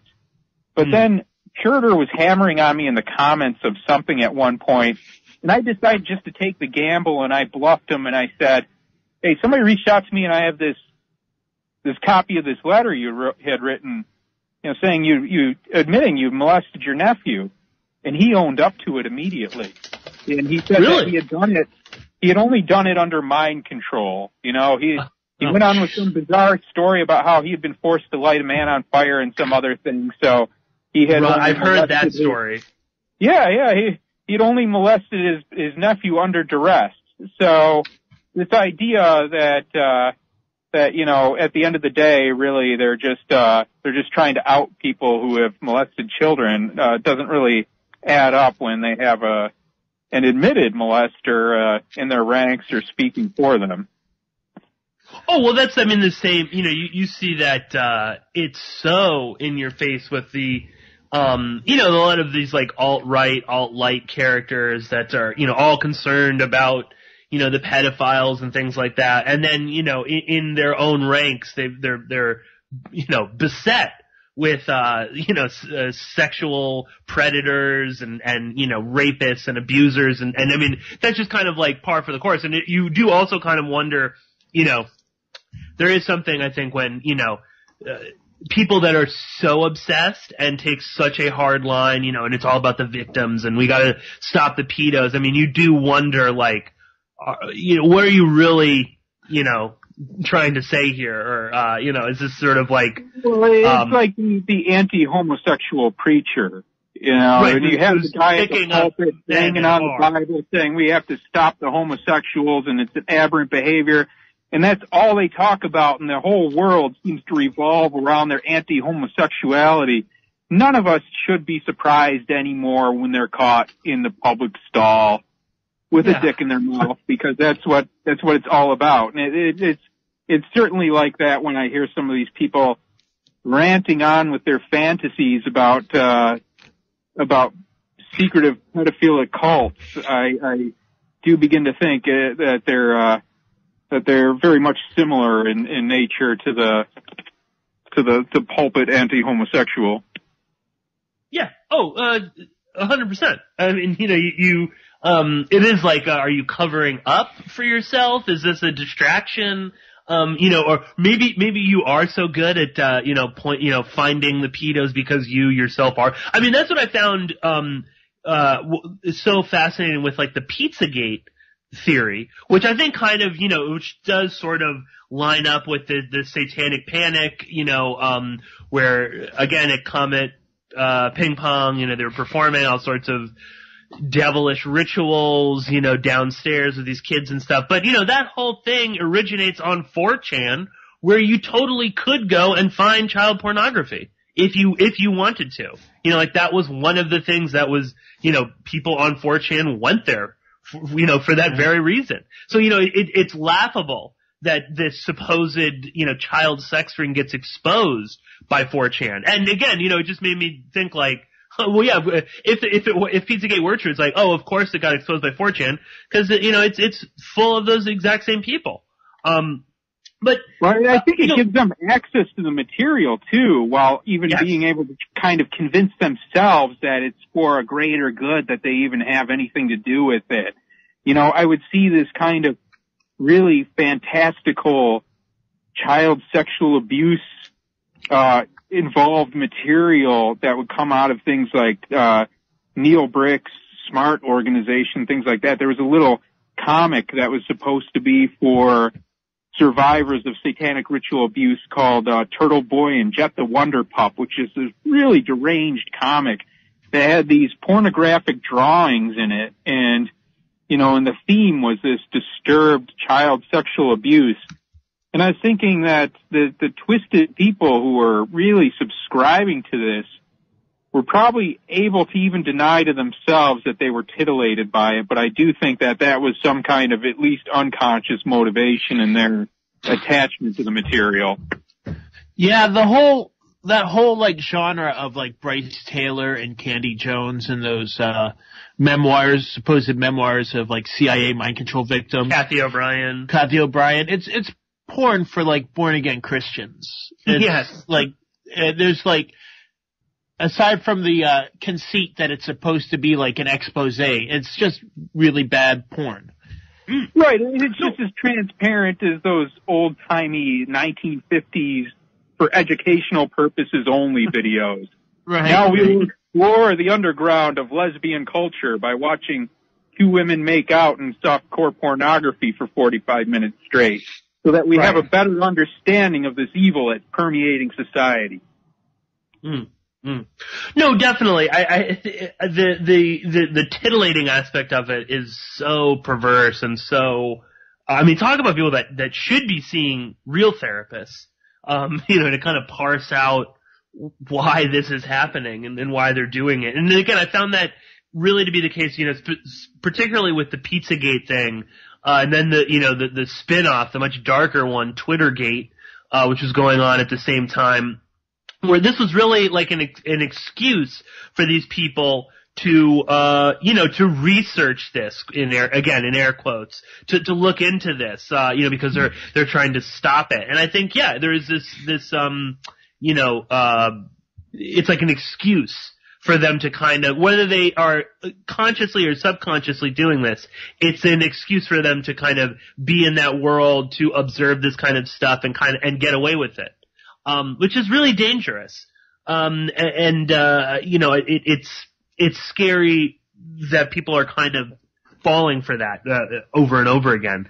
Well, I also wanted to, I wanted to kind of touch on the where we might see the satanic panic going. And I wanted to kind of, pose like a question to you guys, or one of my thoughts is that, we're like, by and large, we're in a society that's ruled by all sorts of, totalist groups and, cult-like organizations and, powerful people that have a tremendous amount of undue influence on us. So in my mind, Satanists are sort of the least of our worries, if that is, some large, problem. But, again, satanic panic is such an easy scapegoat and kind of a smokescreen.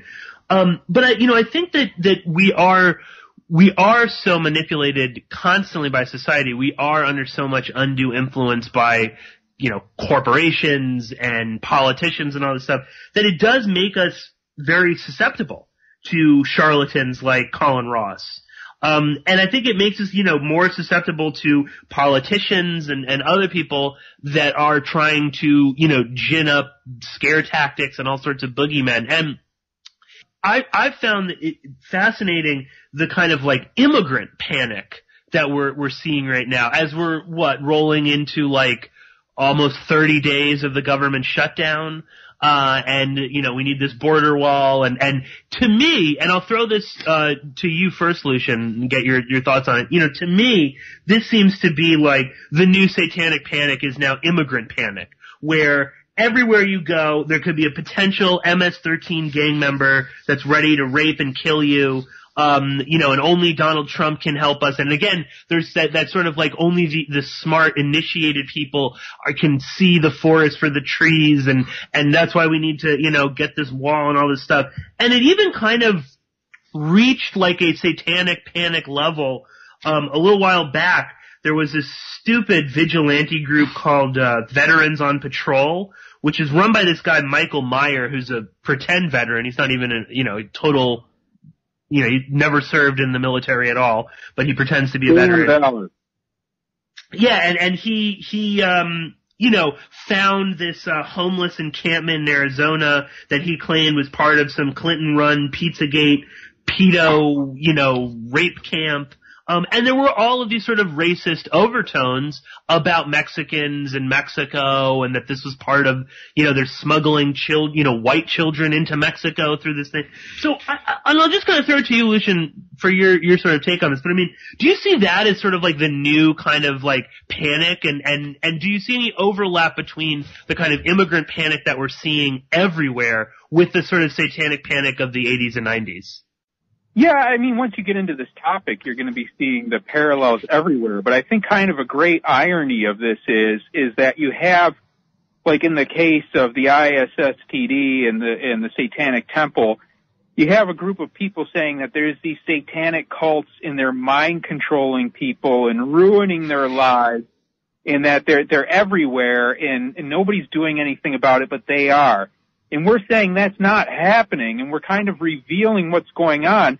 But all the while, we're kind of showing that there's real cult-like behavior in these groups that undergo this therapy, and there's a real prohibition against skeptical inquiry to the point where they become to mirror kind of the cults that they claim that they're fighting against that don't exist. They're kind of becoming the living embodiment of that.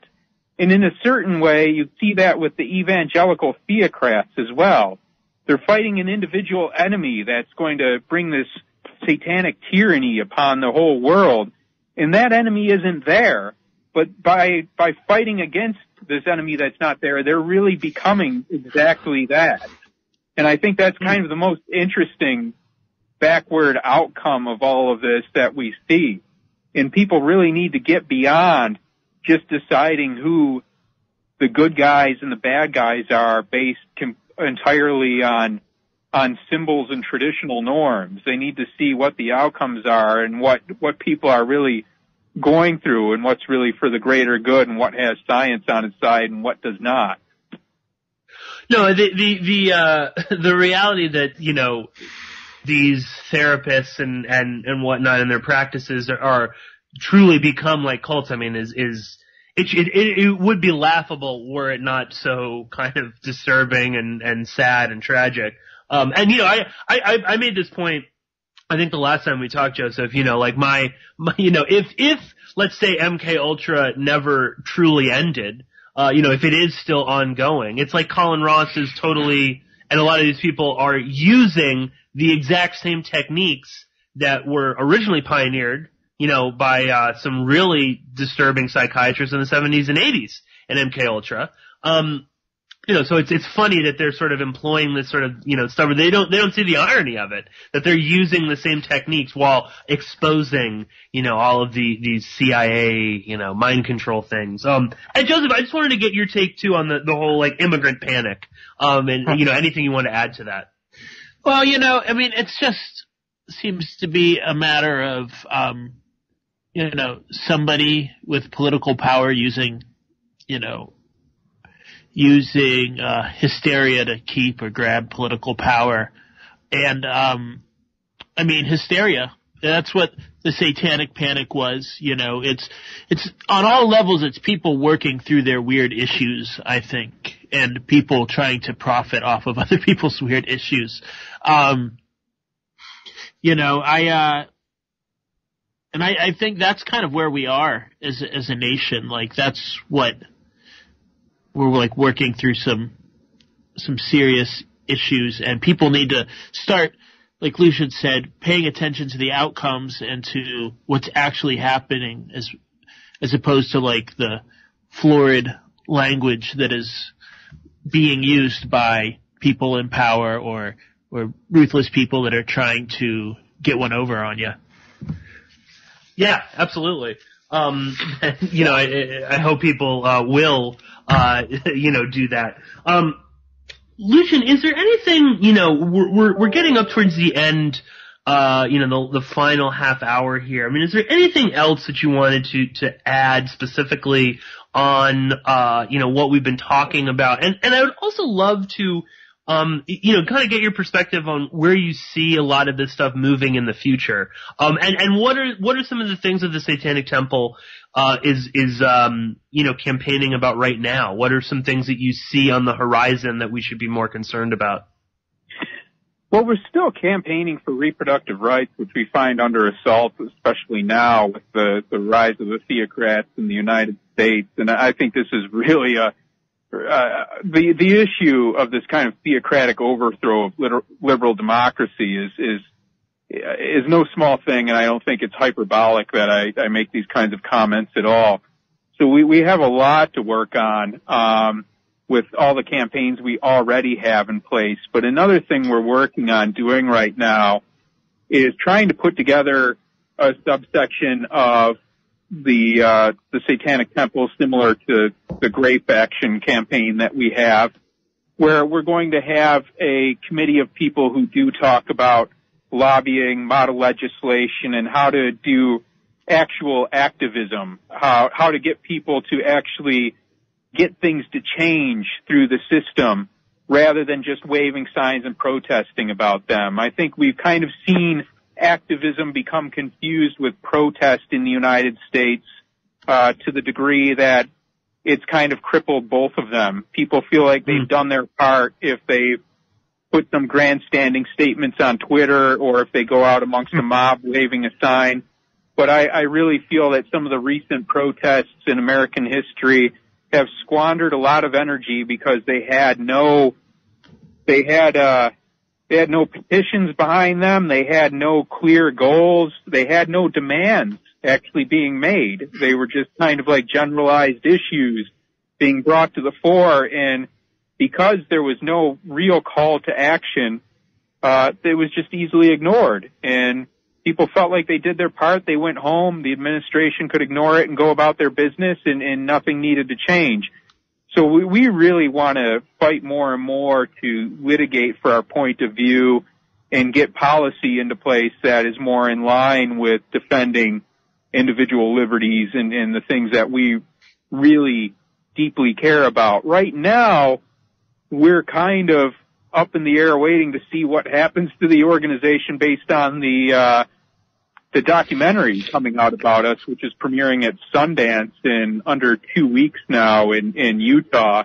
And then we'll be generally out to theaters, I believe, March 29th. And that's going to inevitably lead to a boom in interest in who the Satanic Temple is and what we do.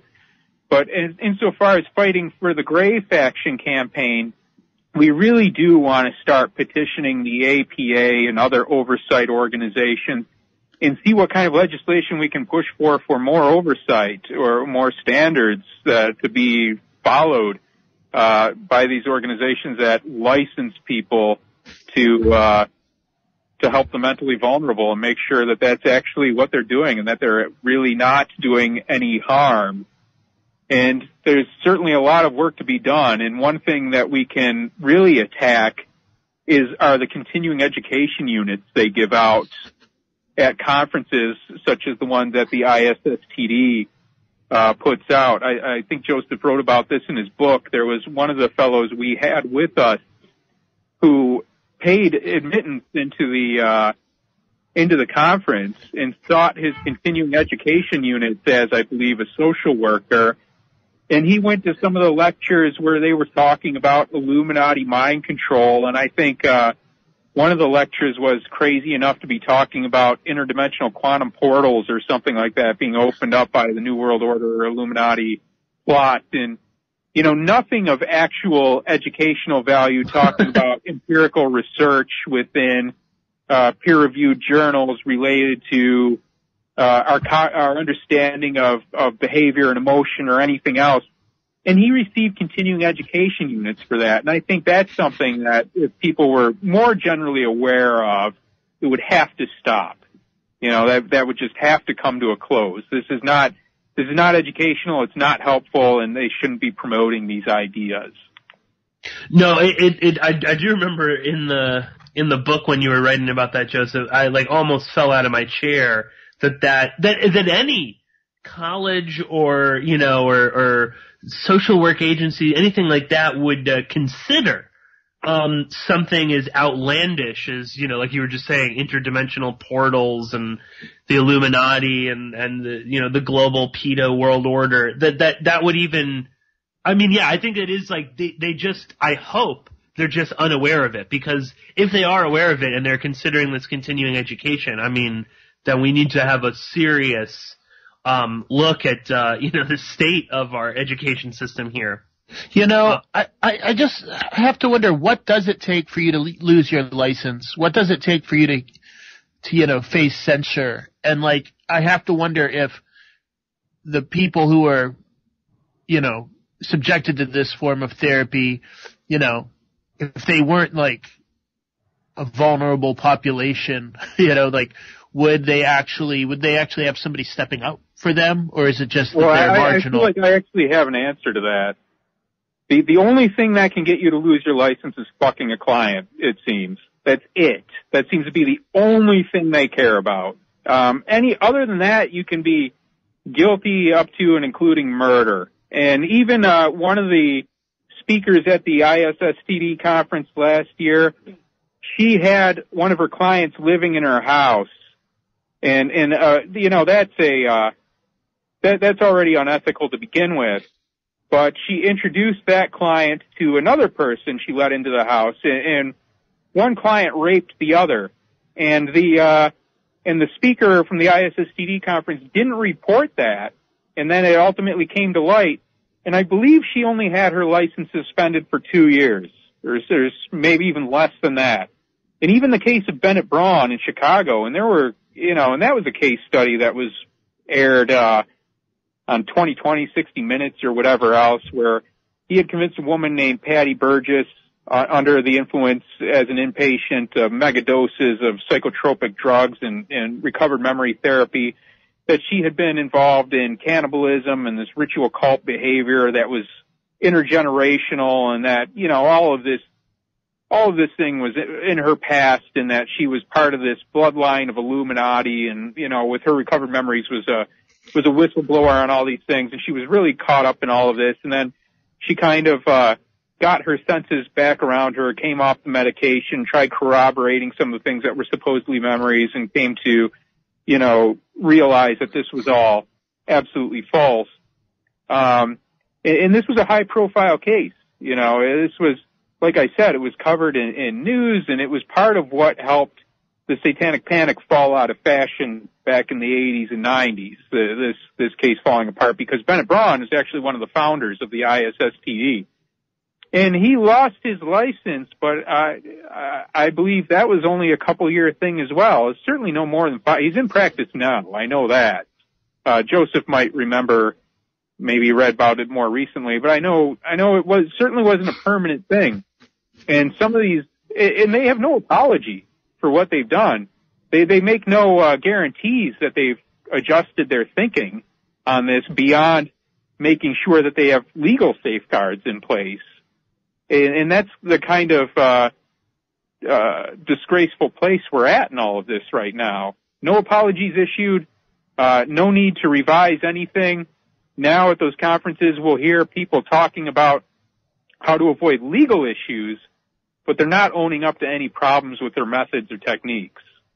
No, it does seem like it's like, what do these people have to do? And it's funny you just mentioned sexual impropriety between a doctor and a patient is that will get you fired or whatever. But it's funny that there's certainly allegations against Colin Ross of a sexual nature. When it comes to all of these women, mostly exclusively young women that he hypnotizes and convinces are part of the this large scale brainwashing, satanic ritual abuse networks and stuff. I mean, so it's interesting how these people have been able to kind of skirt past all of this. And not, end up in any trouble. And, it's funny too, there does seem to be this thing, when it comes to, mental health, whether it's psychiatrists or psychologists, where, it's like they are never fully reprimanded. And I think there's something larger about that, but I was just sort of reminded of, I don't know if you're familiar, Lucien, with, Stefan Molyneux. But, his wife is a psychiatrist in Canada, and, you know, she was reprimanded, you know, on their show for giving psychiatric advice to someone over the radio, you know, and she sort of, and, you know, there was a whole thing, but I mean, she continued to have her, license. Her practice was never shut down. And, you know, this woman and her husband, you know, operate a internet cult, essentially, where they encourage people to, you know, cut off all ties with their families. If they don't, you know, believe in, their particular brand of right-wing libertarianism. So, you know, it is bizarre and fascinating to me the level to which mental health people are able to operate, and continually kind of screwing up. And the whole ISSTD thing is a great example. And, you know, I think there's also something too, you know, a lot of these, you know, these lawsuits against, like, I know against Colin Ross, and maybe you could talk a little bit about this, Joseph. I mean, he settles with a lot of people, but there's always, you know, these NDAs and stuff. He doesn't have to reveal anything, correct? Yeah, you know, like the two, lawsuits that we, you know, like the big two that get cited the most because you have pretty rock solid information on is Martha Ann Tayo in Texas, who now they did settle and there was an NDA, but before they settled, the law team, you know, like the legal team was really good at publicizing the case so that there would be a record. And then the other example is Roma Hart, who she didn't end up going to trial, so there was no way to settle, so she didn't sign a settlement. And what's shocking about the two cases is not just the details of the cases, but the fact that they really seem to parallel each other in different, you know, one's in Manitoba and one's in Dallas, I believe, and they take place like a 10-year spread. And it's like, and they seem to be really parallel, so it's like, what's going on within the 10-year period? What's been going on since the Tayo case? Lot of questions. It's like a black box, the legal system and, you know, dealing with the medical system. Yeah. And you know, more certainly needs to be done. And I hope that people, you know, will kind of take Lucian's, you know, advice there and, you know, not just maybe, write a Twitter rant or go, you know, march somewhere with a sign and then think that you've kind of solved everything. And I agree with you. I think that, you know, protests and activism are two separate things. And we've begun to kind of equate protesting with activism. And, you know, they're not really one and the same. And just very briefly, I just was, you know, something that popped into my head, and then we'll kind of wrap it up, is that, you know, this is also dangerous because, you know, there are cults out there that are abusing people, that are, you know, manipulating their members. And it's so funny that again gets totally brushed aside and missed in all this. And the thing that kind of I immediately, you know, think of when, you know, when talking about this is the NXIVM cult, which was in the news very, you know, for a little while. But this is, you know, run by Keith Rainier, who's this total nut job, who was totally running a sex cult where he was indoctrinating women and branding them. And, you know, this is part of this whole multi-level marketing structure that he had created and stuff. But, you know, those things do exist, but we're not even, you know, but again, that's not as, I don't know, it's not as, you know, for lack of a better word, sexy as somebody who. That's something that really pisses me off about this is this idea that, well, we need to recognize these claims and take them as legitimate as they come, or else we're doing some kind of violence to the movement to preserve children from being abused or people being abused in cult relationships or whatever else. But if you look at this is all a distraction, setting people on the wrong path. These kinds of ludicrous claims do help discredit legitimate claims to anybody else. But it's not the fault of the skeptics. It's the fault of the people making the ludicrous claims. And I can't think of a single positive outcome that has actually come from the McMartin preschool trial. I don't think it helped us recognize any better that child abuse does take place. It actually helped people ignore whatever actual child abuse may have been taking place as they ran off searching for Satanists that weren't there. So this idea that there's a greater truth or a higher moral calling, right or wrong to this, is just patently absurd. That is false in and of itself, and, you know, making these kinds of false allegations or having such bad standards of evidence isn't helpful in the long run to anything at all. Yeah, absolutely. And again, as you know, I mean, that's also the thing, you know, with the things like Pizzagate is just a massive distraction from the fact that, you know, your children or children are much more likely to be abused by a family member, a friend, you know, I mean, that's the real, you know, sort of danger. You know, it's, again, you're more, child's more likely to be abused by someone that they know. They're not going to get, you know, drugged and thrown in the back of a van and sold to some satanic cult operating, you know, in Arizona, in the middle of the desert. That isn't going to happen. Whereas, you know, a teacher or something like that, someone that they trust and know is likely to happen. But again, I think there's always, you know, reality is always a lot, harsher and a lot scarier to accept, as opposed to, you know, a fantasy world where a couple of, you know, lunatic, people in the conspiracy culture and some, you know, pseudoscientists in the, you know, psychiatric world are combating, you know, this, they're in this, giant David and Goliath fight against the CIA and satanic, pedo networks and stuff. That's a lot more interesting and I think, in many ways is more fulfilling to them to believe that. It's, you know, sensationalism is big business.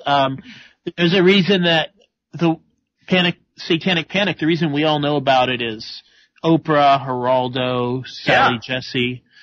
You know, it's, people are getting rich off this stuff. Yeah, absolutely. Well, very quickly, I just want to let both of you, tell the listeners where they can go to find, more of your work, to find out what you're doing. So, Joseph, remind the listeners where they can go. Oh yeah, my website is lennyflatley.net and my Twitter handle is lennyflatley. You can see links to all my articles, my books, my videos, and, it's the best way to get a hold of me.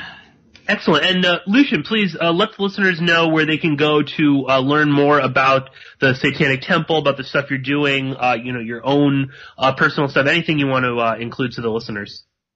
Yeah, the satanictemple.com is the primary website for the Satanic Temple, obviously, but people interested in this particular topic we've been talking to will probably like to see grayfaction.org. That's where we have our research and materials about these mental health issues and this kind of therapy and conspiracist culture. And my Twitter handle is @Lucien Greaves. Excellent, excellent. And remind the listeners once again, when is this documentary about the Satanic Temple coming out? Well, I'm told that the theatrical release date isn't set in stone, but LA Times last week said that March 29th would be the release date, so that sounds more or less solid. It'll be somewhere around there in any case. It's being distributed by Magnolia, so I imagine it won't be too difficult to find in a theater near you. It should be interesting. I mean, I lived it, so I know there's a lot of good material. Excellent. No, and I'd love to have you back on when the movie comes out. We can discuss that a bit more. Well, I want to thank both of you so much for joining me. I highly encourage people to go and check out Joseph's book and also check out the work that Lucien is doing at the Satanic Temple. I think both, you know, the topics that we've been discussing today are things that I have returned to, you know, several times over, but that is because they are so important. And I think, again, that a lot of times when we talk about this, we maybe kind of miss out the really kind of serious impact, that these people can have and are having all the time. But anyway, thank you all so much for joining me. I will be back with regular shows, so, you know, stay tuned. Got lots of really interesting guests coming up in the next couple of weeks. So thank you all so much, and I'll be talking to you very soon.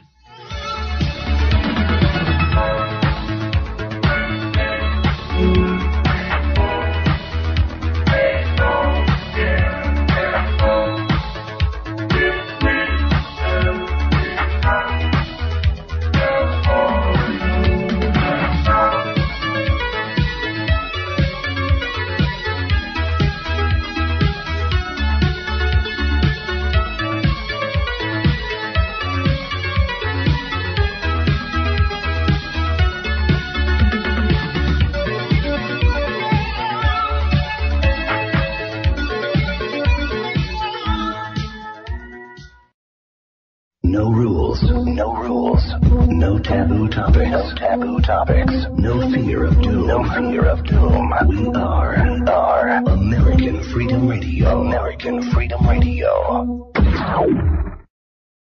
The 10 Commandments. Here's my problem. Why are there 10? I think the list of commandments was deliberately and artificially inflated to get it up to 10. Here's what they did. About 5,000 years ago, a bunch of religious and political hustlers got together to try to figure out how to control people, how to keep them in line.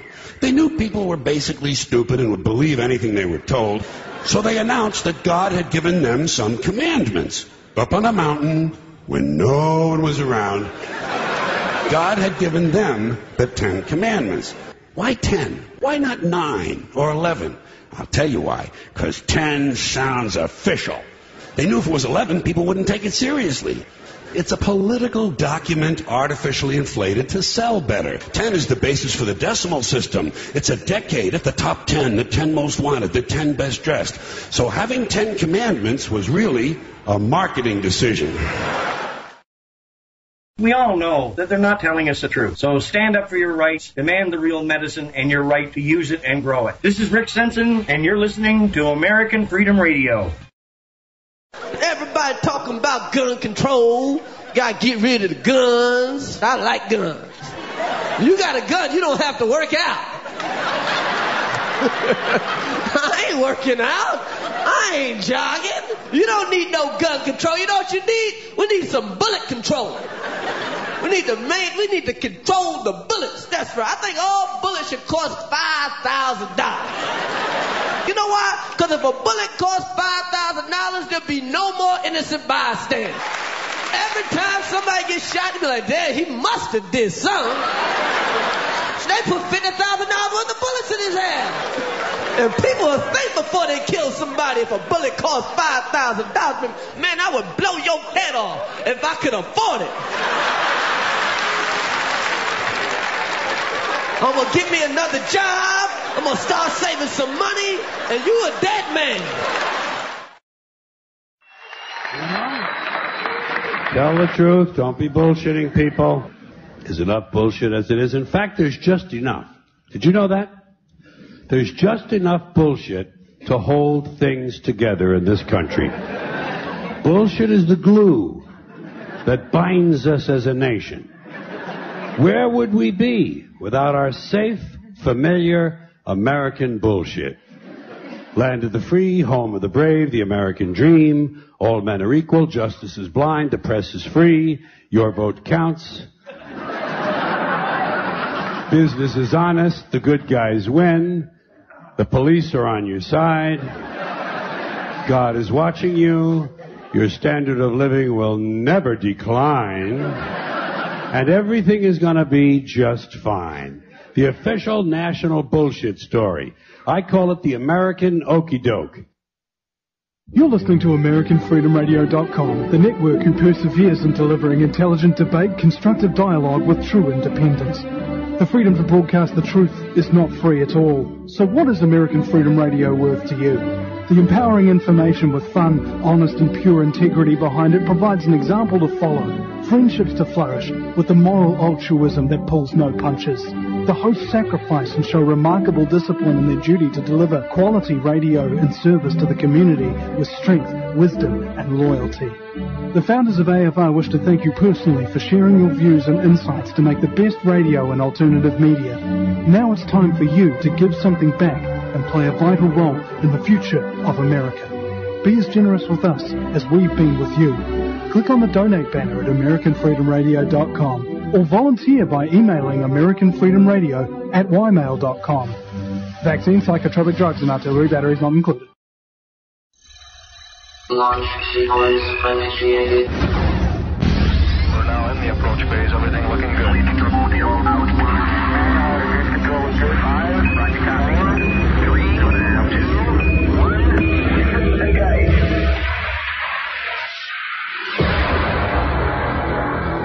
Prepare your mind to experience American Freedom Radio.